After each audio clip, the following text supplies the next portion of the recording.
extracto del poema Dios nunca muere de Macedonio Alcalá Prieto, y que representa desde luego una gran cosmovisión del Estado libre y soberano de Oaxaca. He aquí el extracto de una carta de Ricardo Flores Magón, dirigido a Nicolás Bernal en la Penitenciaría Federal de los Estados Unidos en 1920. Dicha carta expresaba lo siguiente: no sobreviviré a mi cautiverio, pues ya estoy viejo, pero cuando muera, mis amigos quizás escriban en mi tumba: aquí yace un soñador, y mis enemigos: aquí yace un loco, pero no habrá nadie capaz de estampar la siguiente inscripción: aquí yace un cobarde y traidor a sus ideas. Señores miembros del jurado calificador, compañeros participantes, pertenecientes a esta Confederación Nacional de Sindicatos de los CECIGES, bienvenidos a este su estado, el Estado libre y soberano de Oaxaca. Público en general que atentamente escucha, los saludo con mucho aprecio y afecto, amigos todos. Sin duda alguna, un tema sumamente importante en nuestra actualidad es el tema del sindicalismo, pero no podemos comprender el sindicalismo sin antes referirnos a las condiciones de esclavitud en la que vivían los trabajadores allá por el año de 1833. 5 años después, en Inglaterra, esta se abolió. Y más adelante, el socialismo científico de Carlos Marx, y hablaríamos de la transformación de la mercancía en dinero y la transformación del dinero en el capital. Y es precisamente esa transformación que lleva al trabajador a subirse cada vez más en la pobreza. Posteriormente, las sociedades mutualistas y el cooperativismo, hasta llegar finalmente a la época donde la máquina sustituye al trabajador. Y con esto nos referimos a la revolución industrial. Necesitaríamos comprender cómo un puñado de hombres y de mujeres deciden organizarse por la reducción de sus jornadas laborales el 1 de mayo de 1886, y estos actualmente son conocidos como los mártires de Chicago. En 1906, grandes hombres hartos de vivir en la miseria y en la explotación, en las injusticias y en las desigualdades entre trabajadores mexicanos y extranjeros, deciden organizarse en la huelga de Cananea en Sonora. Un año después, en 1907, los trabajadores de tejidos y de hilados en Río Blanco, en Puebla, y Orizaba, Veracruz, son asesinados por exigir lo que por derecho nos corresponde. En un periodo conocido en nuestro país como el Porfiriato, periodo que intentaría callar al hijo del Aguizote y de Regeneración, en donde los hermanos Flores Magón, Antonio Villarreal y Librado Rivera publicaban su manifiesto dirigido a los anarquistas del mundo. Y es importante, desde luego, contextualizar que después de la Primera Guerra Mundial se firmarían los tratados de Versalles, que fue indicio para la fundación de la Organización Internacional del Trabajo. Y en el 2018, precisamente en 1918, en nuestro país, la Confederación de Trabajadores Obreros de México. Señoras y señores, en México no hemos visto líderes sindicales como Demetrio Vallejo,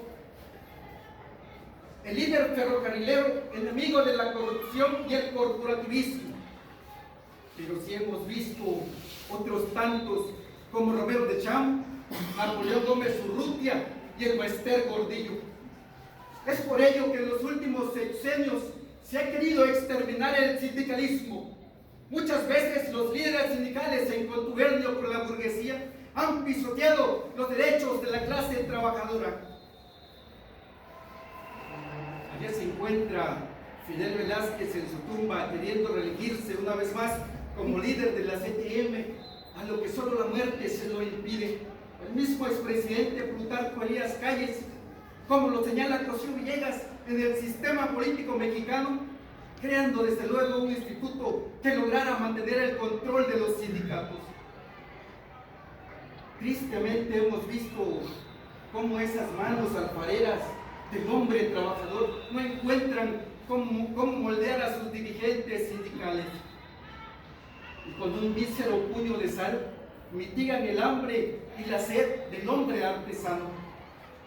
Por eso, compañeros trabajadores, mi propuesta en esta disertación es la creación nuevamente de la Casa del Obrero Mundial, como en 1912, para que a través de la educación se les instruyera a cada uno de los trabajadores nuevamente, trabajadores de nuestro país. En este orden de ideas, ¿qué papel juega el sindicalismo en la actualidad? En estos tiempos, los principios de libertad y democracia sindical se incluyen en la reforma laboral como una obligación adquirida por nuestro país por el Tratado de Libre Comercio, a través del cual se pretende ratificar y aprobar los convenios 87 y 98 de la misma Organización Internacional del Trabajo. Es por ello la elección de directivas sindicales y revisiones contractuales sujetas a aprobación por parte de la base trabajadora. En México, según la Organización Internacional del Trabajo, en el 2020, solo el 13.2% de los trabajadores estaban sindicalizados. En Reino Unido, Australia y Nueva Zelanda eran del 15, 30 y 55%. La Organización Internacional del Trabajo en el 98 afirmaba que de los 1.300 millones de trabajadores en el mundo entero, 164 millones pertenecían a alguna organización laboral, lo que se le atribuye quizá a sus políticas neoliberales. Esta cuarta transformación ha traído vientos democráticos a los sindicatos a nivel nacional, otorgando a los trabajadores el derecho de elegir libremente a sus representantes sindicales y terminando muchas veces con la corrupción y la reelección vitalicia de muchos líderes de organizaciones sindicales de nuestro país. Pero las reformas que ha traído esta cuarta transformación han sido insuficientes, pues no tenemos una jubilación digna y tampoco el derecho a la seguridad social por cada uno de los trabajadores de nuestro país. Cada uno de nosotros, compañeros, somos soldados de la patria. Defendamos con ahínco lo que por derecho nos corresponde, que están estipulados en los artículos 5, 123 constitucional y en el artículo 356 de la Ley Federal del Trabajo. Por eso, compañeros, que atentamente escuchen, debemos de hacer resurgir nuestro contrato colectivo de trabajo como resurge el ave fénix. No debemos esperar a que Prometeo baje nuevamente del Olimpo, cortando el fuego de los dioses para salvarnos de nuestras desgracias. No, compañeros, debemos de ser hombres de principio, como lo dijo a través de la historia el gigante de la montaña azul, don Benito Pablo Juárez García. ¿Qué más quisiéramos que volviera nuevamente Ricardo Flores Magón, para que a través de su manifiesto plasmara nuevamente los derechos de la clase trabajadora, o que sus reyes eoles, pensando cómo deberían de ser nuestro papel como trabajadores sindicalizados, pensando en una revolución educativa, o quizá en cómo reorganizar la gestión educativa. Hemos tergiversado nuestro papel como trabajadores sindicalizados y muchas veces creemos que se deben solapar nuestras irresponsabilidades por encima de nuestra colectividad. Por eso ahora es tiempo de que las organizaciones sindicales de nuestro país se reorganicen y convenzan a las generaciones actuales y futuras para que de manera organizada y colectiva se puedan obtener mejoras salariales y mejores condiciones de trabajo. Señoras y señores, el sindicalismo no se trata de intereses de partido. México está cansado ya de los intereses de los hombres de partido. Quiere hombres que respondan por su economía, hombres que respondan por su educación, hombres que respondan por su salud pública, porque solamente así lograríamos llegar hacia ese estadio en el que soñaron llegar Ricardo Flores Magón, Antonio Villarreal, Librado Rivera, tantos hombres de nuestra historia.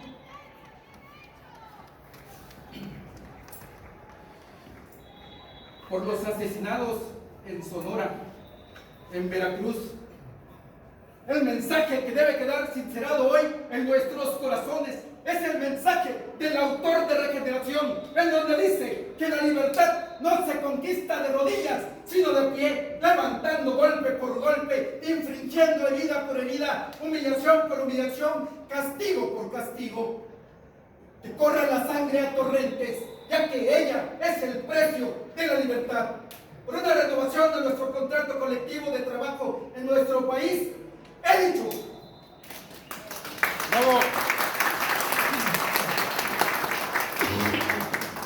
Felicidades, la participación de Cipriano Villar García Castillo de Oaxaca.